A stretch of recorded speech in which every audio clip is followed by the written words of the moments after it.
you know food directly impacts our environment, from how it's grown and processed to prepared and served? Tackling climate change is a tall order, but making small changes like how and what we eat can make a big impact. I'm your host, Jada Montemarano, and welcome to Farm to Fork, Protecting Our Planet, where we dig into the ways we can make greener choices.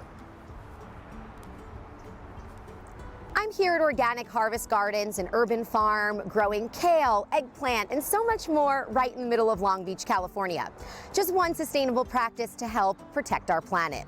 Now, being green is a step towards sustainability. It's centered around using environmentally friendly products, reducing energy and water use, composting, and more, with the planet's health in mind. It also means considering your carbon footprint. Now, that's the total amount of greenhouse gases generated by our actions, like growing produce, feeding cows, or transporting goods. Now let's visit Botanica Restaurant, which is dedicated to offering nourishing hospitality that's also sustainable. A fridge stocked full of fresh vegetables is the first sign of a sustainable restaurant, according to owner of Botanica, Emily Pfeiffer. And this isn't even the half of it. Normally, I can barely get in here because it's just filled with vegetables. So basically, we have somebody go to the farmer's market every week. They come back, unpack a carload of veggies, and then we process everything. Emily opened Botanica as a space for nourishing hospitality, from the food to the ambiance and the service, hoping to not only nourish our bodies and spirits, but also the environment. Restaurants like Botanica can focus on sustainability in all aspects by being vegetable forward to reduce the carbon footprint and trying to be as zero waste as possible.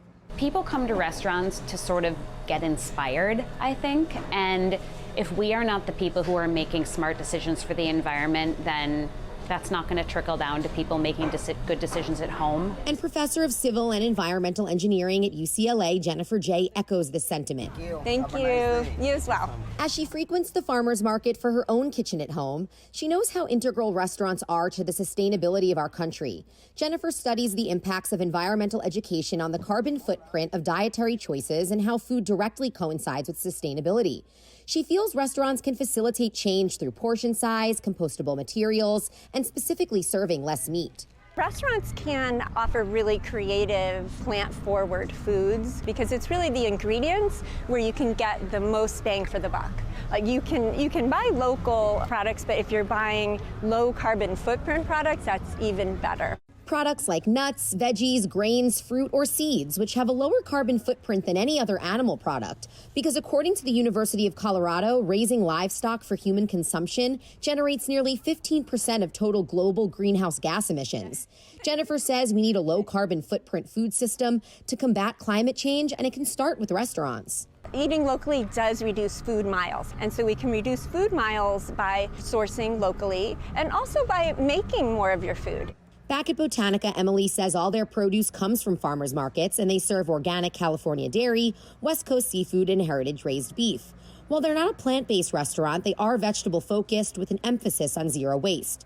According to the National Restaurant Association, commercial kitchens typically waste 4 to 10% of food before it even ends up on a plate. We try to be as close to zero waste as possible. So, we're using any fish bones for stock, any leftover fish we're using to make tonado if we're not serving it in the real dish. Yes, we're using basically everything. And what's not used is composted. These green cans are seen all over the restaurant. But Emily says another issue is portion size. Making meals smaller will reduce that waste as well. The Green Restaurant Association says a restaurant can produce 25 to 75,000 pounds of food waste a year. We're composting a ton. According to Professor Jennifer J., food is at the center of all our sustainability challenges, but they can be addressed through what we eat. So Emily says seek out businesses putting in the time, effort, and care to create change. California, we're so lucky here, we are living in an agricultural Eden, basically.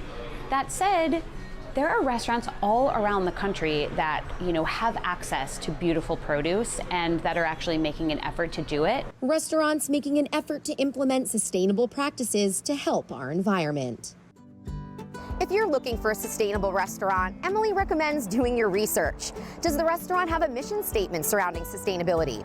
Is the menu seasonal, which shows it's sourcing local fresh produce like from an urban farm? Does it use compostable to-go containers or even grow its own food?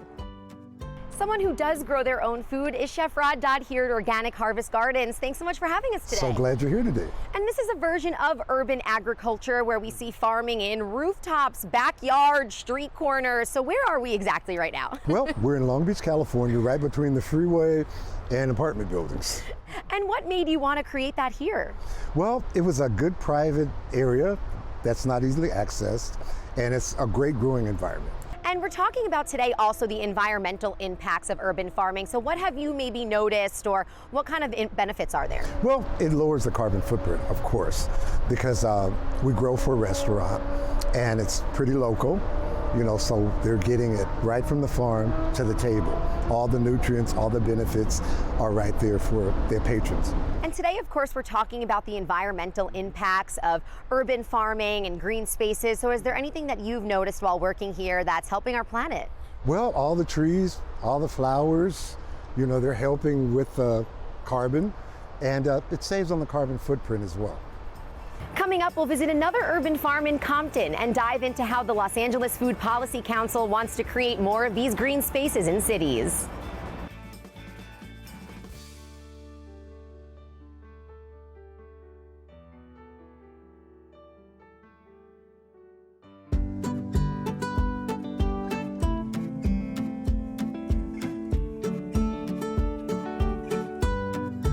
Urban agriculture is growing across the country, so much so the USDA has invested $7.4 million into it. The agency says urban farms like this one have environmental, economic, and social benefits, like cutting down on air pollution related to the transport of food. Transportation actually accounts for 14% of the total energy used in the U.S. food system, so supporting community agriculture or shopping at farmers markets are great ways to mitigate this, according to a study from the University of Michigan. The LA Food Policy Council recently conducted its own study to learn the benefits and challenges of urban farming. Fresh cut flowers can brighten anyone's home. Co-founder and executive director of Alma Backyard Farms, Richard Garcia, puts together a bouquet for their weekend farm stand. What we imagine doing here is growing food for people's tables. We kind of tell ourselves, why not also provide additional beauty to people's tables at home? Alma is an urban farm in Compton. This type of agriculture has environmental, economic, and social benefits, according to the USDA. Alma provides better access to healthy food through their farm stand, which is a pay-what-you-can model for the community. The farm also adds green space to the neighborhood, which helps fight climate change. Urban farms provide a local opportunity to create value locally. The city is an asphalt jungle, and I think people are looking for a place to just get a sense of rest. And if we had more repeated instances of urban farms, we'd have more places for people to gather and build community. And this is why the Los Angeles Food Policy Council recently conducted a research report with the Larta Institute, a nonprofit hoping to foster science and technology innovation for a sustainable planet. Rooted Horizons Growing Food by and for Angelenos studies infrastructural, bureaucratic, and operational challenges facing urban farmers and proposes recommendations to expand agriculture in LA County. Taylor Clark, Development and Program Associate for the LA Food Policy Council, was a writer and researcher for the report. She says after surveying urban farmers to learn their needs, they hope to make it a desirable business model. I think we've seen in other cities that there's often this initial movement of farms starting purely for serving their community, which is a beautiful thing. And then sometimes out of that develops farming as a viable career path, and people are wanting to start farms as businesses. Taylor says urban farms are allowed to sell to restaurants and markets, but there are restrictions regarding the sale of produce on site. Farms like Alma can do this under the zoning codes in Compton, but other cities have different regulations for these types of businesses in residential areas. So Taylor hopes this report will bring farmers together to share resources and lead to a possible change in policies. A couple of things would have to happen to connect them to restaurants. One of those is sometimes restaurants have to go through a wholesaler, and so it's making those connections with the middleman. Other times wholesalers and restaurants have food safety standards, so that would be a matter of supporting these small farmers to become compliant, because that's really an expensive and tedious process. This has been on the forefront of national conversations as the USDA created new urban service centers and county committees to support operations around the country. So I'll kind of show you how one plant should look at the end. And the University of Florida conducted their own study where they explained the social, economic, as well as environmental benefits. The report states that urban farms increase plant and animal biodiversity and can help filter the air or moderate high temperatures. Something that I don't think a lot of people know is that the food sector is actually the second highest contributor to greenhouse gas emissions after the energy sector. Taylor says this is due to the amount of water it takes to grow the food and the transportation of it. But I'm going to prune some of this back. Richard is doing his part to cut down on these emissions by selling directly to local markets and restaurants. So the partners we grow food for also have a mission alignment of wanting to provide healthy, nutritious, tasty food to people. Enriching lives and the environment through urban farming. The LA Food Policy Council recommends public or private funding to make urban agriculture a financially viable business model to combat food insecurity and climate change. Some Southern California restaurants are already creating their own urban farms on rooftops and in backyards. I visited 2 Michelin-star restaurants to see how they tend their gardens and use the freshly grown produce. Would you believe that the herbs and garnishes for this beautifully constructed dish at Providence came from just a few floors up? An oasis in the middle of Hollywood. On bustling Melrose Avenue, the Michelin-star restaurant began building a rooftop garden 10 years ago, using every nook and cranny to grow edible flowers, basil, fennel, arugula, and more. Flowers for garnishes on a couple different things. Chef de cuisine Tristan Aitchison has been leading the charge in expanding the screen space. It started with literally just a couple beds on the walkway, and then we're like, hey, what about over there? And let's just put a few more beds, and then oh, what about all this wall space you have? And then all of a sudden it's like every wall has a bed. Providence has always focused on sustainability throughout its 18-year history, but Tristan says they continue to find new ways to further their mission. The reason why we started this was just to cut down on our purchasing things that came in cardboard wrapped in a plastic bag, and then, you know, not using that whole bag of herbs ends up just like going into the compost. The chocolate program is even zero waste. Executive pastry chef Mac Daniel Dimla separates the cacao nib from the husk, then that's used to make tea, which then becomes mulch to protect the plants from bugs. They also hired a beekeeper to make honey, but the bees also pollinate the surrounding community. Between like 3 and 8 miles, I think bees will travel from their hive. Chef and co-owner Michael Cimarusti says sustainability was always the North Star for their seafood, but now they take a more holistic approach that infiltrates all aspects of the restaurant. Every day, I look around me and I see things. I'm like, well, is there some way that we can do that better? Is there some way that we can eliminate more waste from this delivery that we're receiving from a certain vendor? These practices even awarded them a green Michelin star along with their 2 other stars. This recognition is given to restaurants that combine culinary excellence with eco-friendly commitments that serve as a source for inspiration for the industry as a whole. If one chef starts doing it and Michelin begins to recognize it, and it becomes a goal that is, attainable, and there's more and more people that are sort of like working towards that kind of recognition, then it's, all the better for the planet. Another 2 Michelin star restaurant that shares this mission is Enaka. I feel very fortunate that we have this in our garden because it's actually incredibly expensive to purchase. Chef and owner Nikki Nakayama and her wife and chef Carol Ida tend to their own home garden. We can always depend on what we're growing. Over 10 years ago, before opening Enaka, Nikki traveled through Japan to gain inspiration and noticed many had gardens or farms in their yards. And I thought this is such an amazing way to experience ingredients and to really take care of nature. So when I came back, my first goal was to try to find something like that for us to do for Enaka. Nikki has been at the forefront of the urban farm movement, using it to support her interpretation of kaiseki, the highest form of dining in Japan that takes fresh seasonal ingredients and presents them in their natural states, like this cucumber. On our menu right now, that is being paired with a bonito. So they change their menu about every 3 months, depending on what they're able to grow, working with Farmscape to build and maintain their at-home garden. Over the years, Nikki has noticed that more restaurants are interested in following suit, which she feels is beneficial for the environment and, of course, the taste. The cucumber from our garden that is being paired with a summer bonito. And in the kitchen at Enaka, Nikki constructs the dishes using ingredients she just picked. The shiso has a really nice and refreshing flavor profile. It helps you enjoy all the different flavors of the sashimi. It sort of cleanses your palate, and I think it'll be fun to not switch up the whole menu, but swap out some things as the garden starts to flourish and different ingredients come along. Over in Providence's garden, Chef Tristan is waiting for his strawberries to flourish, as they will soon become a fun treat. Having the garden up here just gives us a lot of options, so we can grow a dozen strawberries and we can say like, oh, we just picked this earlier. Like that's, pretty unique. And Naka and Providence are excited about the unique ways that they are truly farm to fork. Coming up, we make a delicious meal that's truly farm to fork and see how local restaurants are combating climate change through plant-based eating.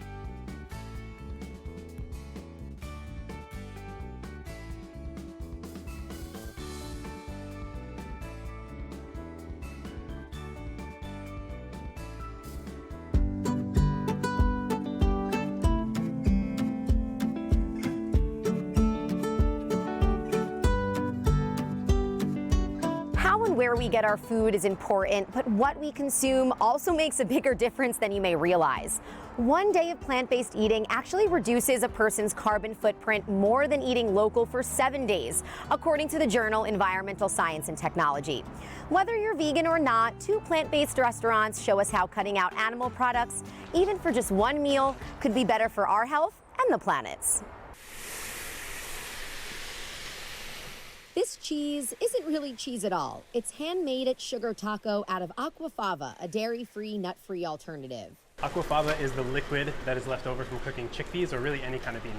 Alan Campos, head chef and co-owner of the plant-based Mexican restaurant, has been part of the team since the very beginning, spending months perfecting vegan alternatives for popular animal products. Fish jackfruit replaces carnitas on the menu, while the carne asada and pastor are made from seitan and chicken from soy. The asada is going to have like a smokier, like a charred meat kind of a feel, where the chicken is like a little bit lighter, a little bit brighter, and then different seasonings altogether. Co-owner Nia Gatica opened Sugar Taco because as a vegan, she missed eating traditional Mexican cuisine with her family. The restaurant's motto is saving the world one taco at a time. So from Nia's love of animals and desire to help the environment, they hope to educate and facilitate a change in habits. Alan says he's Mexican too, and from working at Sugar Taco, he also became vegan. It was kind of like a slow transition into it, where I was making the food at restaurants and then eating at the restaurants, and then before I knew it, I was like, oh, I guess I'm vegan now. According to the University of Michigan, meat production has significant environmental impacts on land use, water, and pollution. A diet shift from meat could reduce greenhouse gas emissions up to 73%. And further research shows that most of our sustainability challenges could be addressed through food. So if everyone made some modest changes to their diets, we could reach our climate goals. So you get that clean flavor. Another restaurant changing their food systems is Hey Sunshine Kitchen in Culver City.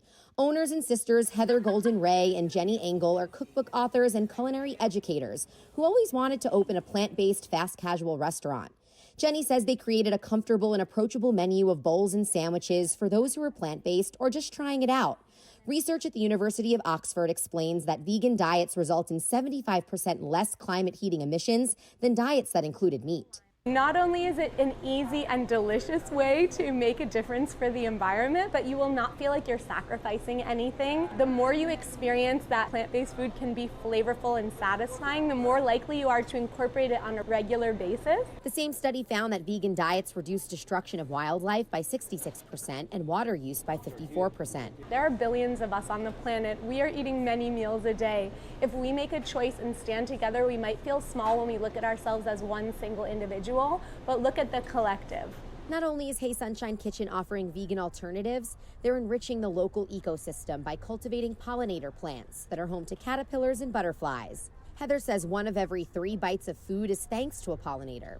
I think the best thing to do is to just start. Do one thing, right? Plant some milkweed, get some native species in your garden, and you'll be so pleased to see what kind of creatures come. The restaurant also gives away free pollinator plants every Monday with the purchase of a meal. This was meant so if you have an apartment, a home, anywhere you live, they either plant it in their garden, they put it on their balcony, they can put it on their front steps. Back at Sugar Taco, they do their part by furnishing the dining room with some recycled materials and serve in take-home reusable glassware.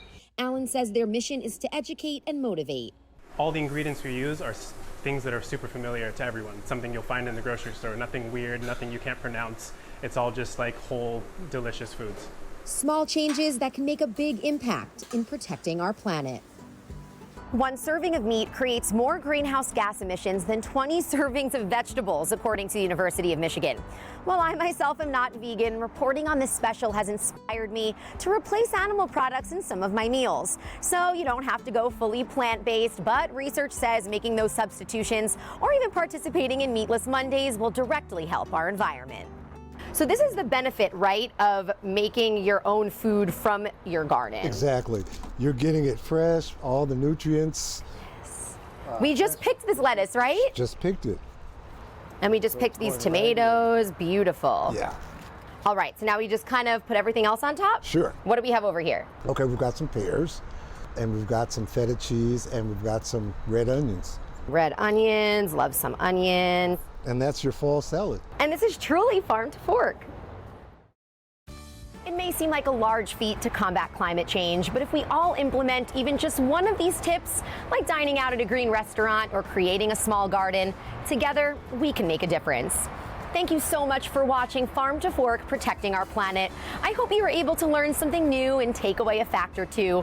Also, thank you so much to Chef Rod and Organic Harvest Gardens for having us here today to create this delicious dish that is truly farm to fork.